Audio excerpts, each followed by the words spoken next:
Hello friends, അപ്പം നാളെ റിസപ്ഷനാണ്. അപ്പോൾ അതിനുള്ള ഡാൻസ് പ്രാക്ടീസ് ചെയ്യാനായിട്ട് ഞങ്ങൾ പത്തനംതിട്ടയ്ക്ക് പോവുകയാണ് കേട്ടോ. അപ്പോൾ അവിടെ കസിൻസ് എല്ലാവരും ഉണ്ട് അവിടെ. അപ്പോൾ അവരോടൊക്കെ നമുക്ക് പ്രാക്ടീസ് ചെയ്യാനായിട്ട് പോകുമായിരുന്നു. അതിൻ്റെ ഇടയിൽ ഞങ്ങൾക്ക് നാളത്തേക്കുള്ള വളയും കമ്മലും ഒക്കെ മേടിക്കണമായിരുന്നു. അപ്പോൾ ഞങ്ങൾ തിരുവല്ല ഗുഡ്വിന്നിൽ കയറിയിട്ടോ. എൻ്റെ ദൈവമേ, ഒത്തിരി കൊറിയൻ ഇയറിങ്സ് ഒക്കെ ഉണ്ടായിരുന്നു കേട്ടോ. ഞാനവിടെ ഇങ്ങനെ നോക്കി ഇതിൽ ഏതെടുക്കുമെന്ന്. അതിൻ്റെ ഇടയിൽ അമ്മ വേറെ ആയിരുന്നു സെലക്ട് ചെയ്തത്. അത് ഞാൻ റിസപ്ഷൻ്റെ വീഡിയോ ഇടുമ്പോൾ ഞാൻ കാണിച്ചു തരാവേ.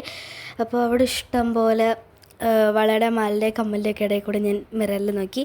പിന്നെ അത് ഞങ്ങൾ ബസ്സിന് വേണ്ടി ഞങ്ങൾ നടന്നു പോയിരുന്നു. അതിൻ്റെ ഇടയിൽ ഒരു ഷോർട്ട് കട്ട് പിടിക്കാനായിട്ട് ഇതുപോലൊരു ബസാറിനിടയ്ക്കൂടെ ആയിരുന്നു പോയത്. ബസാർ മീൻസ് ഇതുപോലെ ഇങ്ങനെ അപ്പുറത്തും ഇപ്പുറത്തും ഇങ്ങനെ കട കാണത്തില്ല. അങ്ങനെ ഞങ്ങൾ ഫൈനലി ബസ്സിൽ കയറി.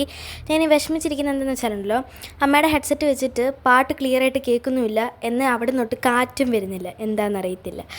അങ്ങനെ ഞങ്ങൾ ഇവിടെ എത്തി. എല്ലാവരും നെറ്റിച്ചുട്ടിയുടെ മാട്ടിയുടെ ഒക്കെ ഡിസ്കഷനിലാണ്. ആരെയ്തെടുക്കുന്നു. ഒരാളവിടെ തിന്നുകൊണ്ട് വരുന്നു, കുറച്ചേര് ചാടുന്നു, കുറച്ചേര് യോഗ കാണിക്കുന്നു.